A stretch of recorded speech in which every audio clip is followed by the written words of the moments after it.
Good morning. Oh, look at that energy. Well, we started yesterday on a Tolkien theme. I thought we'd carry on. You can definitely only come to the morning through the shadows. How many shadows did we make it through last night? Spike partied big? Yeah, Spike partied. Yeah. Well, it's really, really good to see so many bright faces back here in the morning. And yeah, as we have said throughout the entirety of London Calling, we are one community driven by discovery. We talked yesterday a lot about what the teams are doing at Oxford Nanopore, all of the different innovations that we've got, how we keep driving this platform forward. But I want to say that that is 100% dwarfed by the ambition that sits in this room and beyond. 14,000 publications, all the way from 2014, from the first bacterial genome dataset on MinION sequencing in space, the first complete human chromosome back in about 2020, first SARS-CoV genome, and that's really evolved beautifully throughout the years as we start adding more and more layers, not only of biology, but also of users. So we had a high school student sequence their first angelfish genome, and all the way to the publications that have hit the ground in the last sort of 12 months, many of them that are being spoken about on this stage. So 14,000 publications. But everything starts in more humble form. So our Oxford Nanopore is 20 this year. But actually, the story started about 30 years ago. And we just had Dave Deemer give a really, really brilliant talk earlier this morning. And there was a fantastic session last year with the founders of the Nanopore tech, Dan Branton, Dave Deemer, Mark Akerson-Hagen, of course, Spike and Zoe taking to the stage. Something really cool happened last year, and I really hope, well, I'm going to basically now say he has to write a blog on it. I don't know if Mitten's in the building yet, but last year Mitten took a P2 to Dan Branton's house whilst Dave was visiting, and Dave and Dan sequenced themselves. And so 30 years after the original concept, they actually sequenced themselves in the comfort of their own home. We also talked yesterday about our commitment to the sample to answer, something that's really important and fundamental to this company. And so I thought it'd be really helpful to show, I think, Spike, was this taken yesterday, this picture? Yeah? Looks like yesterday. But that was our first concept of a portable sequencer. I don't think, we didn't really have smartphones back in the day, so we're using PDAs. And this is what Spike and Gordon would use to go out and fundraise in London. The flow cells that were used at the time, I don't see Tara. Tara's probably, where is Tara? Has anyone seen Tara? She's there. I've seen her this morning. But Tara Kent, who is manning the flow cell loading station, she is employee number 5. She would make all of those flow cells for Spike, Gordon, and Hagen to go and fundraise. And it's really fitting that she is still 100% committed to talking to everyone about their flow cell experience 20 years on. So we've evolved. We obviously now have a fantastic range of products, very complete. And of course, the innovation piece starts. You go through all of the different concepts. Through that, you end up with your first product. You end up with the MinION that we shipped out to the MinION Access Programme in 2014. Whilst that was happening, we were taking apart guts of old gridiron systems and building our first ever PromethION electronics system in the lab.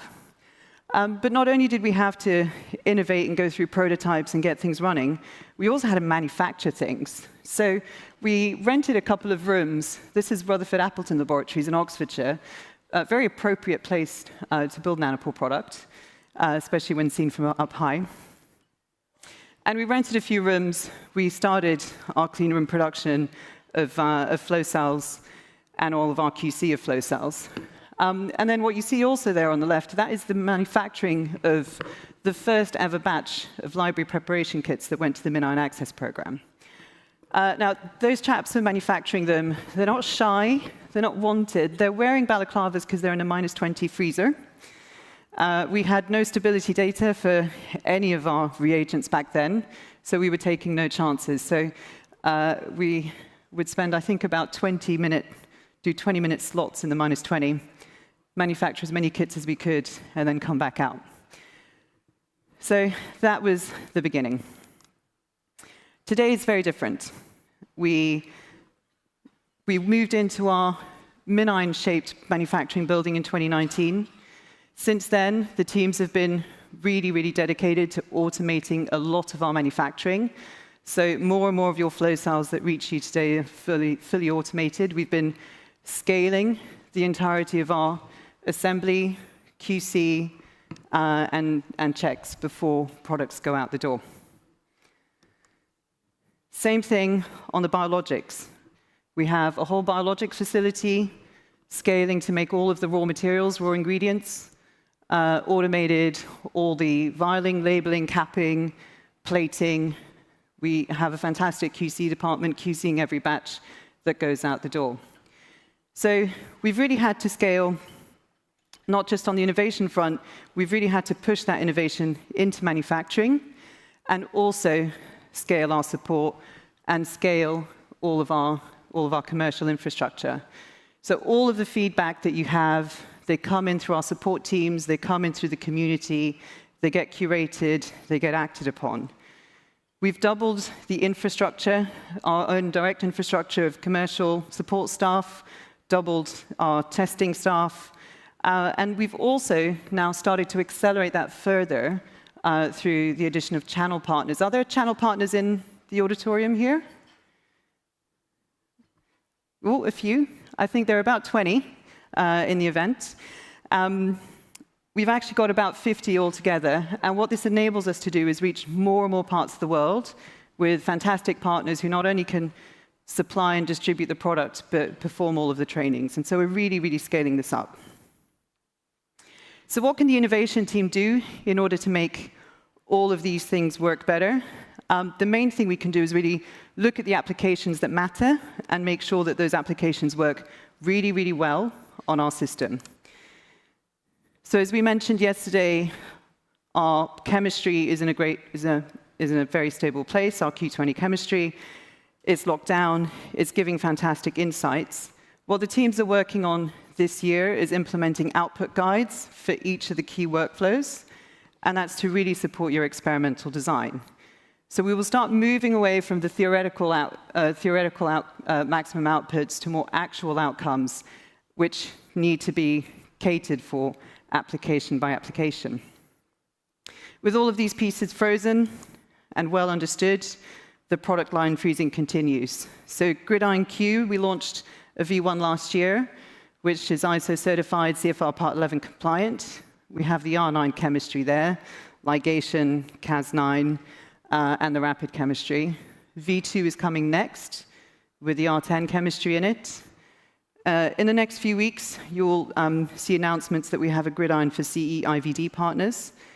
So this will be a Class A accessory that we're working on with bioMérieux for Ampor TB. And we have PromethION Q in development and the Elysian Q in specification. Elysian, of course, is out there in early access at the moment. So we're doing this, we're locking all of this down, but of course we are not stopping, we're not going to stop or limit your imagination. So we're going to carry on the innovation, as you heard yesterday from Lakmal, proteins, beyond proteins into metabolomics. It's really important for us that we keep driving all of these parts.